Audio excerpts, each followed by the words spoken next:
Welcome to the Benzino Podcast, where we're calling a spade. Great to be here with you guys today. Not this again. It's just all too familiar. It reeks of the same nonsense we saw last year. Caitlin Clark missed today's practice. That's not good, folks. If Caitlin Clark misses this week's game on Sunday, oh, brother.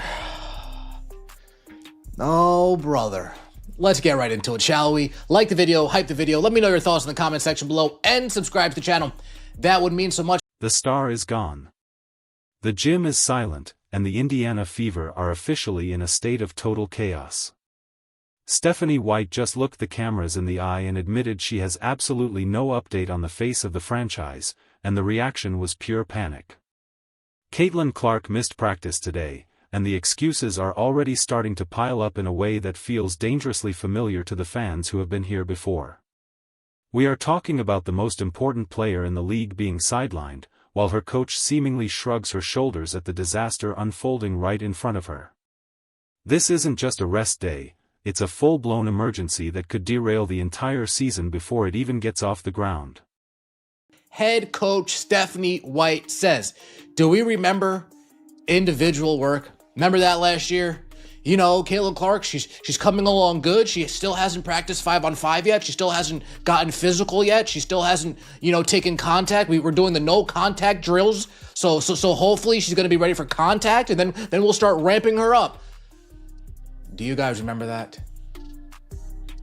Do you guys remember that? And then we would see videos and clips of Caitlin Clark practicing by herself, just doing dribble drills and pull-up shooting three drills and layup drills and and driving drills. The silence coming out of the facility is deafening, and it reeks of the same nonsense we saw last year. It was supposed to be a productive practice session during the Commissioner's Cup break, but instead, the court was missing its biggest spark. Clark is reportedly dealing with a back issue and a fever, which is a double whammy that has the entire organization walking on eggshells. When your star player is missing the first of 4 critical practice days, you know something is seriously wrong behind the scenes. The air in Indiana is thick with skepticism because we have seen the script play out before, and it never ends well for the team or the fans, who are desperate for a win that they put on paper or they tweet with a fine-tooth comb. They put on paper or they tweet with a fine-tooth comb. Oh yeah, Caitlin Clark, she's coming along good. We still haven't gotten contact drills yet. She still hasn't practiced 5-on-5, but she's getting her legs under her, and we're gonna ramp her back up so when it's time, she's ready to go. I hope she's ready to go come Sunday, excuse me. I hope she's ready to go come Sunday.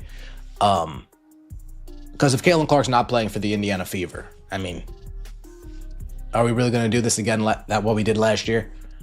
You're really going to have me sit and watch through Indiana Fever games without Caitlin Clark? I'm not sure if Stephanie White's lack of transparency is what really has people losing their minds right now. How can you have 0 updates on your franchise cornerstone 5 full days after the initial injury? They played on Saturday. She wasn't there. And now, we're nearly a week deep into this mystery with no clear answers. It's incompetent. Plain and simple. A serious organization would have a timeline, a plan, and a clear message for the public.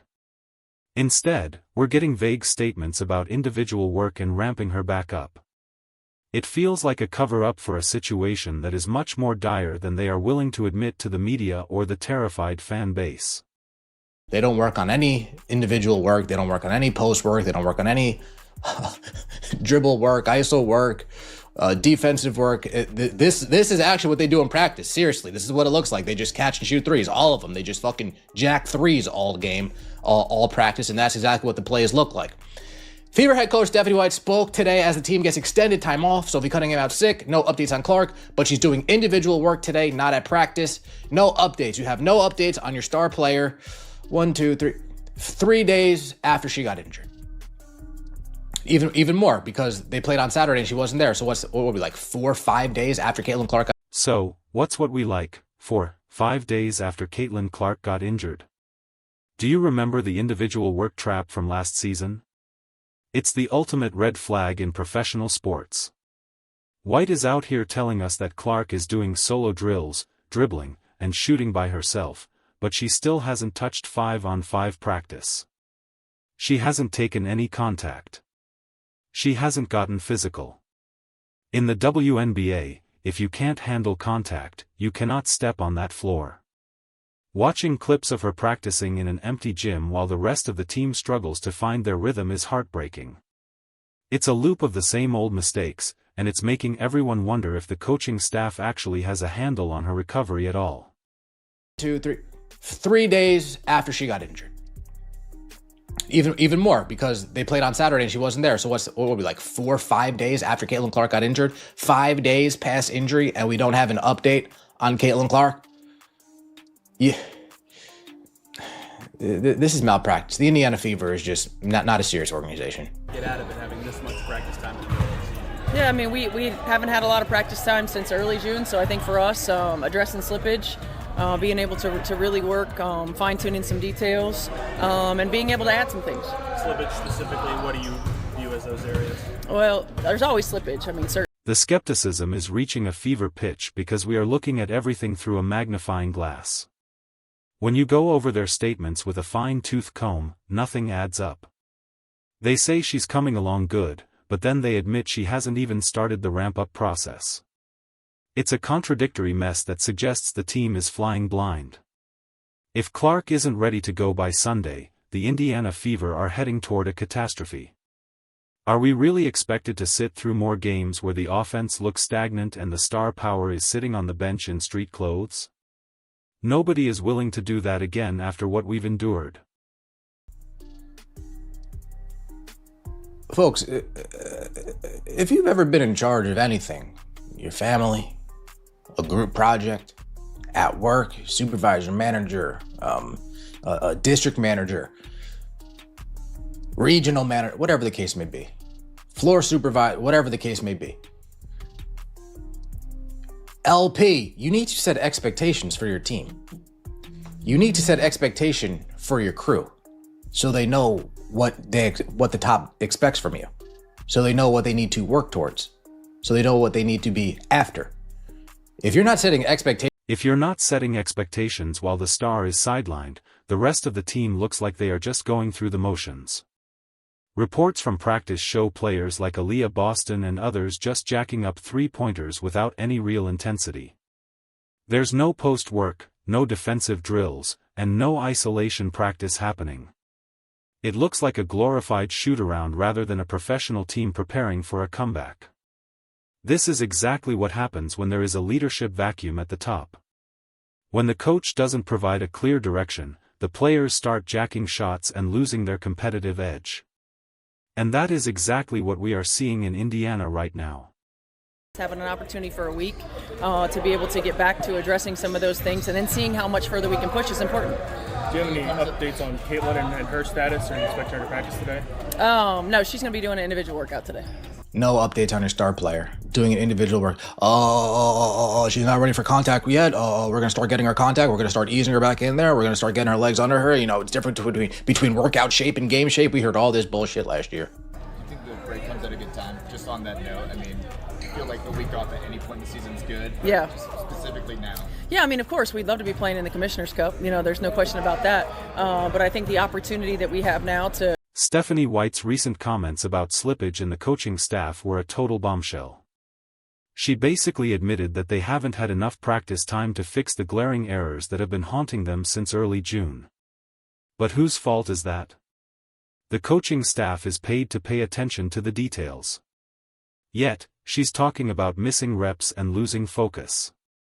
It's a stunning admission of failure. If the coaches are experiencing slippage, how can they possibly expect the players to stay locked in? This team is falling apart from the inside out, and the lack of discipline is becoming impossible to ignore for anyone watching. I said because it wasn't what she typically wears, and just asking her about it, and she said she was trying them out, and you know, I'm happy for Kelsey that she's finally getting her flowers. Folks, did you hear that? When Stephanie White talks about Caitlin Clark's shoes, she talks about all the people that had signature shoes before her. Why didn't Stephanie White talk about all the people that had PE shoes before Kelsey Mitchell.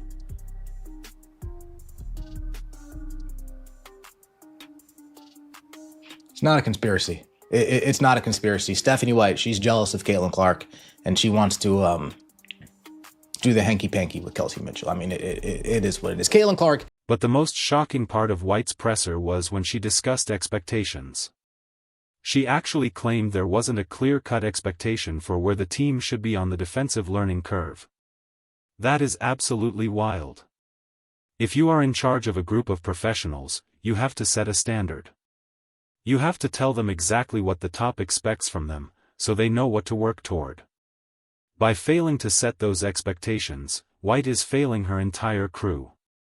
It's leadership 101, and she is failing the course while the team's season hangs in the balance. It's a recipe for a locker room disaster. The excuses about new pieces and players being new to the league are also starting to fall flat. Who on this active roster is actually a rookie getting significant minutes besides the ones we already know? Most of these players have been around, yet she acts like she's managing a high school squad. It feels like she's just throwing spaghetti at the wall to see what sticks. She says she wants to be further along, but her actions don't match her words. You can't push a group further if you don't even know where the finish line is. The lack of a cohesive vision is turning this season into a nightmare for everyone involved. Every time the media asks about Clark, the tension in the room spikes. White's responses are getting shorter and more defensive. She keeps repeating the same line about no update and individual workouts, but it's clear she's frustrated. Is she frustrated with the injury, or is she frustrated that she can't hide the truth any longer? The ramping up narrative is a tired trope that fans aren't buying anymore. We heard all this same talk last year, and it led to a season of disappointment. The fact that they are trying to use the same playbook is an insult to the intelligence of the entire WNBA community. There is a growing theory that the organization is simply not serious about winning. When you have a generational talent like Caitlin Clark, you do everything in your power to protect her and provide a stable environment. Instead, she's dealing with injuries while the coach admits to a lack of planning. It's a circus. They missed the chance to play in the Commissioner's Cup, which should have been a wake-up call. Instead of using this time to get back to the basics and fix the slippage, it seems like they are just idling. The timing of this injury could not be worse, and the response from the front office is even worse than that. The distraction level reached an all-time high when the conversation shifted to Kelsey Mitchell's new shoe deal. Suddenly, Stephanie White was all smiles and full of energy. She spent more time gushing over Mitchell's Player Edition shoes than she did explaining the health of her star player. It was a bizarre pivot that left a lot of people scratching their heads. While the franchise player is in the back with a fever and a bad back, the coach is talking about the colorway of someone else's sneakers. It's a total lack of situational awareness that shows exactly where the priorities lie right now. Some insiders are even whispering about a potential rift or jealousy within the coaching staff. Why did White go out of her way to list every single player who had a signature shoe before Clark when asked a simple question? It felt pointed.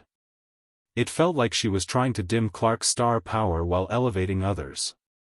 People are starting to wonder if there's a hanky-panky dynamic going on, where certain players are favored over the one who actually brings the fans to the arena. If there is internal jealousy toward Clark's massive fame, this team is doomed to fail, no matter how healthy she gets. The reality is that this team is incompetent at the highest levels. You cannot go 5 days without an update on a player of this caliber and expect people to stay calm. The fan base is the lifeblood of the Fever, and they are being treated like an afterthought. People have booked flights, bought jerseys, and cleared their schedules to see Clark play on Sunday. To leave them in the dark while the coach talks about slippage and shoes is a slap in the face. It shows a complete lack of respect for the people who keep the lights on in that arena. And the backlash is going to be massive. If the goal of this break was to fix the fundamentals, they are failing miserably. You can't work on team chemistry when your primary ball handler is sequestered in a corner doing individual drills. The basics that White wants to get back to require the whole team to be present. Without Clark, there is no offensive identity. The spacing is gone. The pace is slower. And the threat of the long ball disappears. Every minute she spends away from the 5-on-5 sets is a minute the team regresses. They are losing ground every single day she remains out, with no official update on her status. The frustration is also boiling over among the players who are actually at practice. Imagine trying to work on your game while the media is only asking about the teammate who isn't there. It creates an awkward, toxic energy. When the coach doesn't have a firm handle on the situation, that toxicity spreads. You see it in the way they are practicing, the lack of focus, the jacking of threes, the general air of, "Why are we even here?" This is what a disaster looks like in real time. It's not a sudden explosion. It's a slow, agonizing crumble of a season that had so much potential. What happens if Sunday comes and Clark is still a no-go? The fallout will be unprecedented. The ratings will crater. The stadium will feel empty, and the pressure on Stephanie White will become unbearable.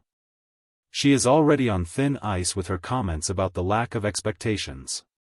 If she can't get her star on the floor for a pivotal game after a week-long break, her seat is going to get very hot, very fast.